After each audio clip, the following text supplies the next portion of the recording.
नमस्कार साथियों, मैं रत्ना वोरा। मेरे YouTube channel advocate Ratna Vora में आप सभी का बहुत बहुत स्वागत है।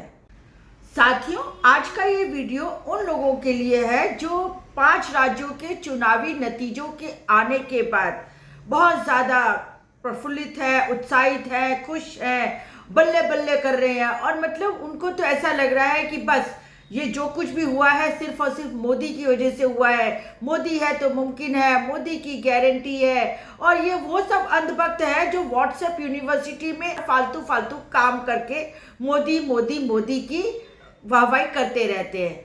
और साथियों, दूसरा ये वीडियो उन लोगों के लिए भी है जो इन 4 राज्यों के नतीजे आने के बाद, अब 5 राज्य हो गए, उसमें जो राजस्थान, मध्य प्रदेश और छत्तीसगढ़ में कांग्रेस को जो हार मिली है, उस कांग्रेस की हार से दुखी है, हताश है, डिप्रेशन में भी है, गुस्से में भी है और मायूस भी है। चुनाव में जीतना या हारना ये तो लोकतंत्र की प्रक्रिया है और इसी वजह से कहीं खुशी तो कहीं गम तो होगा ही।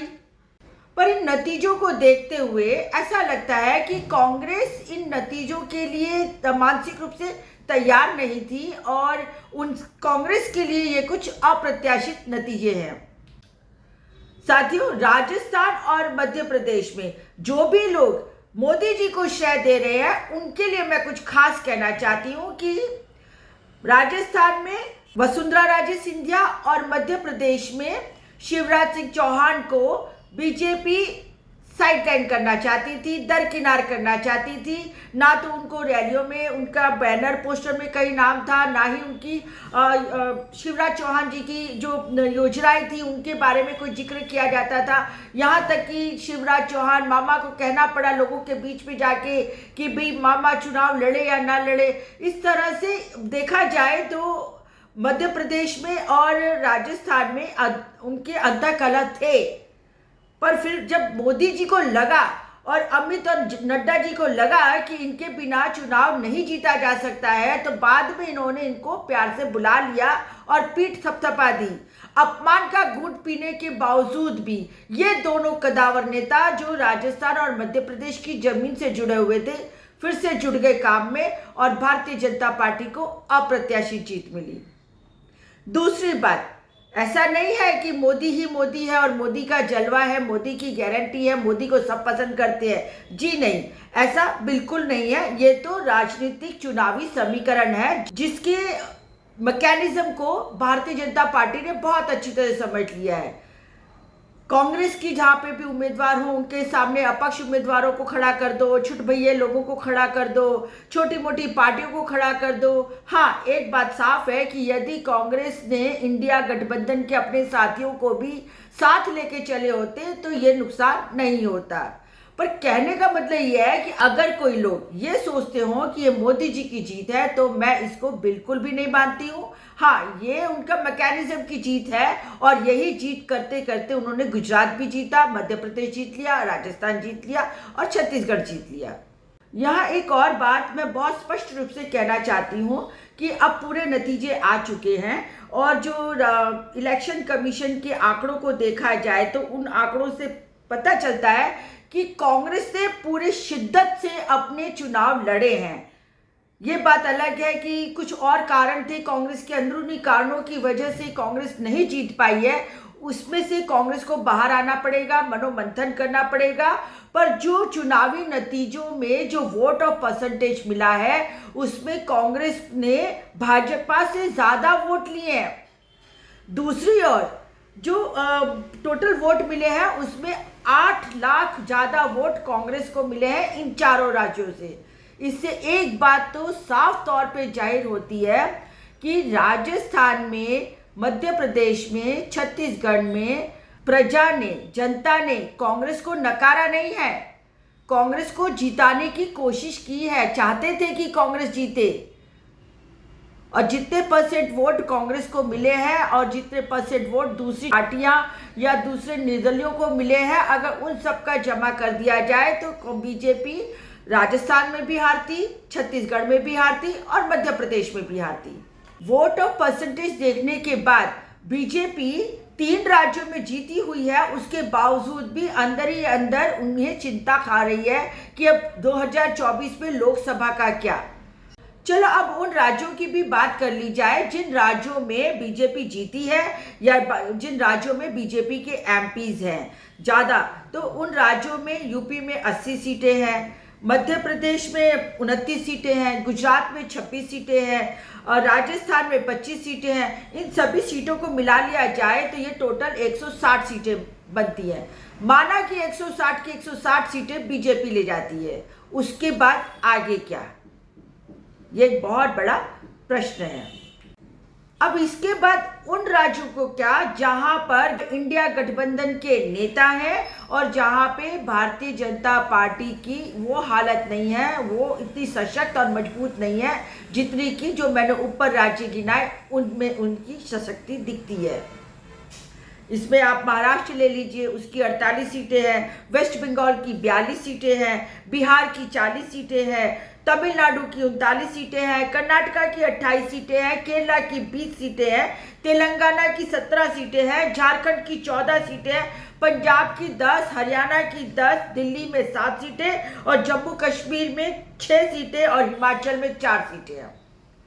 साथियों, ये वो सब राज्य हैं जहां पर इंडिया गठबंधन के कदावर नेता अपनी जमीन पर मजबूती से खड़े हैं और इन सीटों का लोकसभा में टोटल बनता है 275। इन सब कदावर नेताओं में इंडिया गठबंधन के शरद पवार जी हैं, उद्धव ठाकरे हैं, ममता बनर्जी है, नीतीश कुमार है, तेजस्वी यादव है, अखिलेश यादव है, स्टालिन है, हेमंत सोरेन है, अरविंद केजरीवाल है, फारूक अब्दुल्ला है, महबूबा मुफ्ती सईद है और साथ ही राहुल गांधी जी, सोनिया गांधी और अर्जुन खेगड़े तो हैं ही। इनमें 5 तो अभी वर्तमान मुख्यमंत्री हैं और 3 ऐसे हैं कि जो भूतकाल में पूर्व मुख्यमंत्री रहे हैं। मैं आंध्र प्रदेश के मुख्यमंत्री जगन मोहन रेड्डी जहां पे 25 सीटें हैं उनको नहीं जोड़ रही हूँ। उड़ीसा के नवीन पटनायक जो मुख्यमंत्री हैं वहां पे 21 सीटें हैं, मैं उनको नहीं जोड़ रही हूँ। साथ ही मणिपुर के साथ लक्का के 7 सिस्टर्स जो है, 7 सिस्टर्स को मैं अभी साथ में नहीं जोड़ रही हूँ। और दूसरे हमारे जो केंद्र शासित प्रदेश है कुछ अलग जिनके एक दो सीटें हैं, मैं उनको भी नहीं जोड़ रही हूँ। अब यदि एक तरफ भारतीय जनता पार्टी का जहाँ स्ट्रॉन्ग बेल्ट है, मध्य भारत का हो, हिंदी भाषी बेल्ट का हो या फिर पश्चिम का जो गुजरात है, राजस्थान है, थोड़ा बहुत महाराष्ट्र है, वहाँ की बात करो तो वहाँ पे जहाँ बीजेपी का पूरा होल्ड है उसको एक तरफ करें और दूसरी तरफ जहाँ इंडिया गठबंधन के नेताओं की जमीनी स्तर पे मजबूती है उसका जोड़ करें तो देखा जाता है कि 2024 के जो लोकसभा के चुनाव हैं वो मोदी जी के लिए और भारतीय जनता पार्टी या एनडीए के लिए इतने आसान नहीं है। अब भारतीय जनता पार्टी का मुद्दा क्या है? राम मंदिर का। ठीक है, राम मंदिर का मुद्दा बना लेते हैं, सनातन धर्म हिंदू धर्म का मुद्दा बना लेते हैं, राष्ट्रवाद का मुद्दा बना लेते हैं, हिंदू राष्ट्र का मुद्दा बना लेते हैं, सीएए का मुद्दा बना लेते हैं। पर ये सारे मुद्दे जैसा मैंने कहा कि सिर्फ और सिर्फ मध्य भारत और पश्चिम भारत और जहां इनका इलाके हैं वहीं तक ही सीमित है। बाकी साउथ में आप चले जाइए, साउथ में राम से किसी को कोई लेना देना नहीं है। उनके भगवान, उनके इष्ट देव अलग है, उनकी मान्यताएं अलग है, उनकी संस्कृति अलग है। और साथ ही साथ में तमिलनाडु के स्टालिन के बेटे उदयनिधि मारन ने तो यहाँ तक कह दिया कि भी सनातन धर्म है ना एक बीमारी है और इस बीमारी को खत्म करना पड़ेगा। तो ये तो है दक्षिण भारत की बात। दूसरी तरफ बिहार में नीतीश कुमार और तेजस्वी यादव ने जिस तरीके से जातिगत जनगणना का सर्वे कराया और उसके आधार पे 75% आरक्षण दिया और साथ में आर्थिक सर्वे करा के उन्होंने बताया कि किस समाज और किस जाति के पास कितना भागीदारी है, उसका जो एक सूत्र दिया कि जिसकी जितनी संख्या भारी उसकी उतनी हिस्सेदारी, इस सूत्र को कांग्रेस के राहुल गांधी जी और खड़गे जी ने तो बहुत अच्छी तरह समझ लिया है और पूरे के पूरे कैंपेन में उन्होंने ये सूत्र को याद रखते हुए हर जगह कहा है कि जातिगत जनगणना तो होनी ही चाहिए। जातिगत जनगणना होगी तभी तो पता चलेगा कौन कहाँ कितने पानी में है। किस समाज या किस जाति के पास क्या है और किस समाज किस जाति के पास क्या नहीं है, कौन हैव्स में है और कौन हैव्स नॉट में है। राहुल गांधी ने पार्लियामेंट में ये मुद्दा भी उठाया था कि देश को चलाने वाले 90 जो सेक्रेटरीज हैं उनमें से सिर्फ 3 ही क्यों ओबीसी के हैं। तो ये मुद्दा अपने आप में एक ऐसा अहम मुद्दा है कि जहां जनता को ये बताना पड़ेगा, ये समझाना पड़ेगा कि अगर इंडिया गठबंधन आएगा तो आपकी जातिगत जनगणना होगी, साथ में आर्थिक सर्वे होंगे और उसके आधार पे नीतियां बनेंगी, आयोजन बनेंगे, आपके हिस्सेदारी मिलेगी और आपकी आरक्षण को बढ़ाया जाएगा। जब इंडिया गठबंधन ने जातिगत जनगणना को अपना मुख्य एजेंडा बनाया तो उससे घबरा के अब नरेंद्र मोदी जी ये कहते हैं कि देश में तो सिर्फ 4 ही जातियां हैं। 4 जातियां मतलब कि गरीब, युवा, महिला और किसान। तो यहाँ पे तो प्रश्न ये खड़ा होता है, लोगों ने मजाक भी उड़ाना शुरू कर दिया कि अरे मोदी जी अगर 4 जातियां ही हैं तो आप क्यों ओबीसी का सर्टिफिकेट लेके घूम रहे हो। और साथ में लोगों ने ये प्रश्न भी खड़े कर दिए हैं कि यदि आप कहते 4 ही जातियां हैं तो जाति के आधार पे एक युवा दलित को मूछ नहीं रखने दी जाती, घोड़ी पे नहीं चढ़ने दिया जाता, गांव से अपनी बारात नहीं निकाल सकता, मटकी में से पानी लिए जाए तो उसकी हत्या कर दी जाती है। और दलित बहनों की सिर्फ और सिर्फ रेप इसलिए होते हैं क्योंकि वो दलित समाज से है। आदिवासी समाज के मुंह पे इसलिए पेशाब किया जाता है क्योंकि वो आदिवासी है। हाथरस की गुड़िया की मौत इसलिए होती है क्योंकि हाथरस की गुड़िया एक दलित बच्ची थी। तो यहाँ सब जातिवाद है, तब आप कुछ बोलते नहीं है। मणिपुर में जो दंगे होते हैं उसमें कुकीज और मैतीज के बीच के झगड़े हैं, वो भी जातिवाद की वजह से झगड़े बढ़े हुए हैं। इसी तरीके से आप अगर महिलाओं की बात करते हैं तो फिर आपने जो पहलवान महिलाएं थी, जो ओलंपिक मेडल विजेता महिलाएं थी, उनको तो उनकी बात तो सुनी नहीं, उनको तो न्याय दिलवाया नहीं और ऊपर से घसीट कर आपने उन लोगों को प्रदर्शन करने से भी रोक दिया। तो आप कहते हैं कि जाति नहीं है, जाति कहाँ नहीं है, सभी पूरे भारत देश में। और आप खुद जाति फैलाते हैं। अगर जब आप मुख्यमंत्रियों का चुनाव करते हैं तो जाति के आधार पे करते हैं, टिकटें बांटते हैं तो जाति के आधार पे करते हैं, कैबिनेट मिनिस्ट्री या मिनिस्ट्रीज देते हैं तो जाति के आधार पे देते हैं। और अब बड़ी बड़ी बातें कर रहे हैं, सुफियानी बातें कर रहे हैं कि कोई जाति होती ही नहीं है, सिर्फ 4 जातियां है।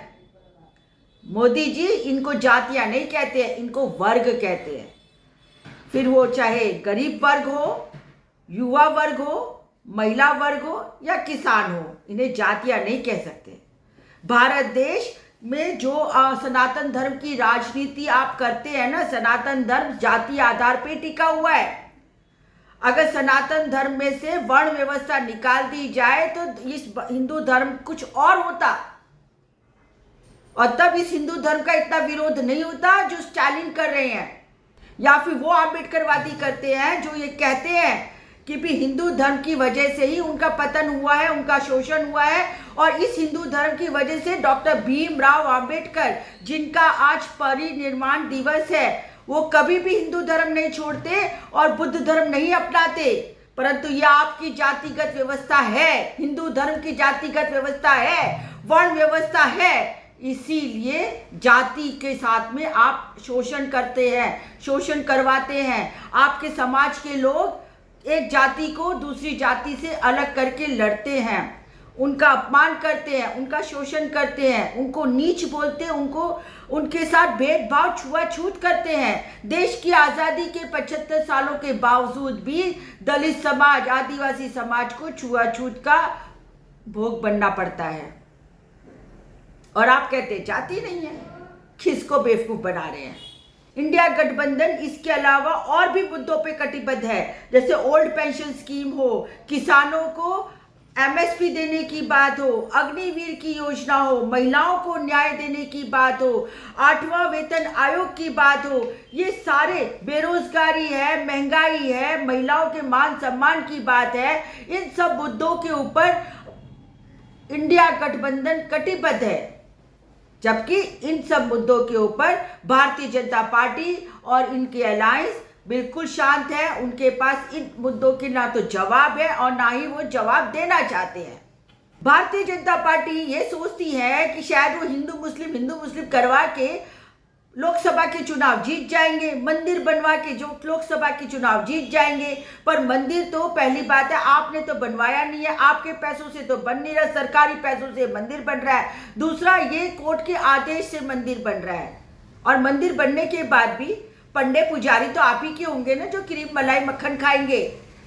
भक्तों को तो सिर्फ दान ही देना है और आप लोगों को अपनी तिजोरियां भरनी है। इस मंदिर से आप बता दीजिए ना कि किसी दलित को, किसी आदिवासी को, किसी पछात, किसी ओबीसी को क्या फायदा होने वाला है? बताइए, मंदिर बनाने से क्या फायदा होगा, देश को क्या फायदा होगा? और राजनीति तो कर ली ना आपने। कर्नाटका में आपने हिजाब का मुद्दा उठा दिया, बजरंगबली के नाम से वोट देना, ये बात कह दी। पर देखा कर्नाटका में आप कैसे मुंह के बल गिरे थे। इसी तरह आपने तेलंगाना में भी हिंदुत्व का तड़का लगाने की कोशिश की थी। आपके योगी आदित्यनाथ जी आके कह रहे थे, अरे मुस्लिम नाम हैदराबाद हम बदल के भाग्य नगरी रख देंगे। देखा तेलंगाना में जो पढ़े लिखे समझदार लोग हैं, उन्हें हिंदू मुस्लिम से मतलब नहीं है, उनको सही में देश के विकास से मतलब है। अब बस देखना यही है कि 2024 के चुनाव में मनु की मनुस्मृति जीतती है या डॉक्टर भीमराव अंबेडकर का संविधान जीतता है। इसके साथ ही साथियों, मैं अपनी बात यही खत्म करती हूँ। आशा करती हूँ आपको ये मेरा वीडियो पसंद आया होगा, और यदि पसंद आया हो तो मेरा YouTube चैनल सब्सक्राइब कर दीजिए। साथ ही फेसबुक पे, इंस्टा पे मुझे लाइक करिए, मेरे फॉलोअर्स बन सकते हैं आप, और ट्विटर पे मुझे देख सकते हैं। ज़्यादा से ज़्यादा लाइक कीजिए, शेयर कीजिए। इसके साथ ही मैं अपनी बात यही ख़त्म करती हूँ। नमस्कार।